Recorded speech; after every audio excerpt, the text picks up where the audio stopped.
किसान देवदार के पास 2 बैल था जो बहुत ही हेल्थगर था। दिन भर काम करने के बावजूद भी नहीं थक रहा था। देवदार को जिस समय काम लगता था उसी समय दोनों बैलों को लेकर चला जाता था और बैल भी इनकार नहीं कर रहा था। कुछ सालों बाद किसान सब की काम मंदा होने की वजह से देवदार को काफी समस्या होने लगी और धीरे धीरे कर्जा का बोझ उस पे पड़ने लगा। तभी उनकी पत्नी सावित्री बोली, काम में मंदा पड़ गई है और कर्जा का भी बोझ मनते आ रहे हैं। मेरी बात मानोगे तो इन दोनों बैलों को बेच दो, जिनसे कर्जा का बोझ हल्का हो सके। अरे इसमें इन बैलों की क्या गलती? तुम बोल रही है बेच देने के लिए? पता नहीं कितनी सालों से कमाकर खिलाते आ रहा है। अब तो नहीं कमा रहा है और घर की अनाज खा खा कर कर्जा की बोझ देते आ रहा है। देवदार ने पत्नी के ताने पर ससुराल वालों से कुछ पैसा लिया था। उसी पैसे के बदले दोनों बैल गोलू और भोलू को भेज दिया।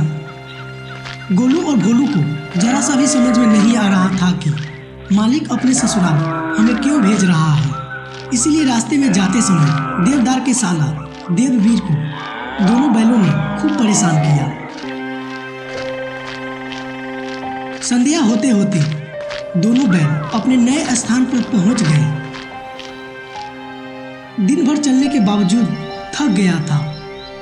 नाक में खाना रखा था पर उसके मालिक की यादें बहुत आ रहा था। तभी गोलू ने भोलू से कहा, क्या भोलू, खाना तो नाक में पड़ा है, क्यों न खा रहा? गोलू भाई, मुझे समझ में ना रहा हमें कहाँ भेज दिया गया और ऊपर से अपने मालिक की यादें बहुत आ रहा।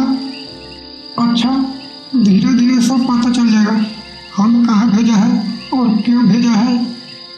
हमारे मन में हलचल चलने लगा, शायद हम दोनों को बेच दिया गया है।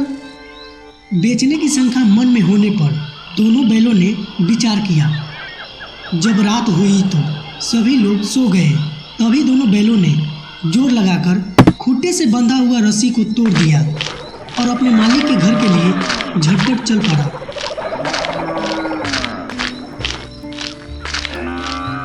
जब देवदार सोकर उठा तब देखा कि गोलू और भोलू आकर नाद पर खड़ा है। तब देवदार के साथ साथ दोनों बैलों को आंखों में आंसू आ गए। तभी देवदार ने बैलों को गले लगाया और हाथ से उभारने लगा। लेकिन देवदार की पत्नी ने बैलों को नाद पर देखी तब जल उठी। कैसे नमक हराम बैल है, एक दिन भी वहाँ नहीं काम किया और भाग खड़े है। पत्नी की ताने बैलों के सामने सुनकर देवदार से रहा नहीं गया और बोला, इसमें नमक हराम की क्या बात है? चारा दाना नहीं दिया होगा तब भाग आया होगा। दूसरे दिन देवदार के साला फिर घर आया।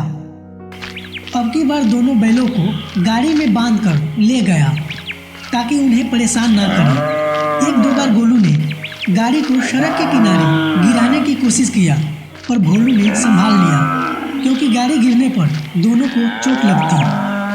संध्या होते होते फिर से वही नए मालिक के नाद पर पहुंच गया। कल का गुस्सा आज उतारने के लिए फिर से वही सूखा भूसा खाने को दिया गया। बैलों को पहली बार ऐसी मजबूरी पड़ी हुई थी। तभी गोलू ने बोला, मुझे अब रहा नहीं जा रहा, आज फिर रस्सी तोड़कर भागना पड़ेगा। चलना है तो थोड़ा सवेरे चलो और मालिक से पूछते हैं क्यों हम दोनों को बार बार दूसरे के घर भेज दिया जा रहा। संध्या होने पर आज जल्दी दोनों बैल फिर से खूंटे से रस्सी तोड़कर झटपट चल पड़ा। अभी अंधेरा ही था। तभी दोनों बैलों ने मालिक के दरवाजे पर पहुंच गया। तभी देवदार की नींद खुली और आकर देखा कि फिर से दोनों बैल लौट आया। दोनों बैलों ने अपने मालिक से तकलीफ सुनाने जा ही रहा था। तभी उसी समय देवदार के साला देववीर आकर दोनों को ले गया। फिर से वही सूखा भूसा खाने को दिया गया। जब सुबह हुई तो देववीर बैलों को ले जाकर हल जोतने लगा। खाली पेट दिन भर जुताई करने के बावजूद दोनों बैल बहुत ज़्यादा मजबूर हो गया और आपस में बात की। भोलू भाई, अब मुझसे रहा नहीं जा रहा। अब मैं एक दिन भी नहीं रह पाऊंगा। चलो आज फिर से भाग चलते हैं। गोलू, अब की बार थोड़ा सोच समझ कर कदम उठाना। अनजाने में हम दोनों कदम उठाकर भाग जाते हैं, लेकिन एक दिन भी वहाँ नए मालिक दोनों को रहने नहीं देते और फिर से उसी जगह पर बांध देते हैं।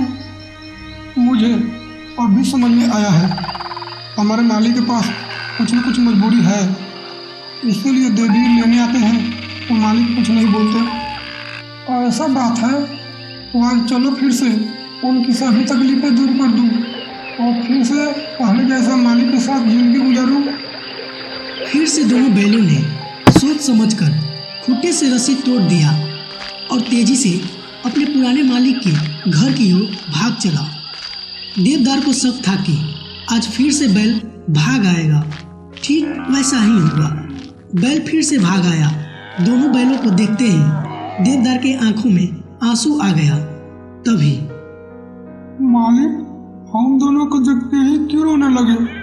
क्या हम दोनों आए हैं इसका दुख है या कुछ और दुख है? बताइए, उसे जल्दी दूर करूं।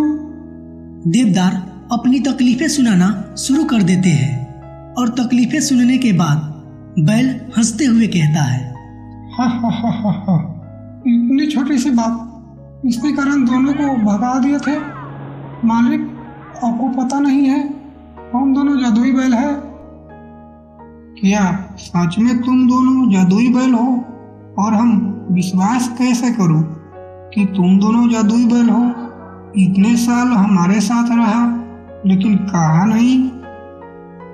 तभी दोनों बैलों ने अपना रूप बदल लेता है और मालिक को विश्वास दिला देता है। फिर से बैल अपने साधारण रूप में आ जाता है और बोलता है, क्या चाहिए मालिक? जल्दी बोलो। तुम जो दे दोगे वही रख लूंगा। गोलू, तुम सोना और हीरा की ढेर देना शुरू कर दो, मैं पैसे देना शुरू करता हूँ। तभी एक बैल सोना और हीरा देना शुरू कर देता है और दूसरी बैल पैसा की ढेर देना शुरू कर देता है। ये सब देखकर देवदार अपनी खुशी को रोक नहीं पाता है। सुबह होती है तो ये सारी बात देवदार के साला देववीर को पता चलता है। उसी समय वो बैल को लेने के लिए आता है। देवदार बैल देने से मना कर देता है। तभी उनकी पत्नी सावित्री बोलती है, अब की बार बैल देने से क्यों मना कर रहे हैं मेरे भाई को? अगर बैल नहीं दोगे तो मैं इस घर में तुम्हारे साथ नहीं रहूंगी। नहीं तो सारे पैसों की सूद ब्याज जोड़कर मेरे भाई को वापस करो। देवदार उसी समय सारे पैसों की सूद ब्याज के साथ अपने साले को वापस कर देता है और दोनों बैलों के साथ खुशी खुशी जीवन जीने लगता है।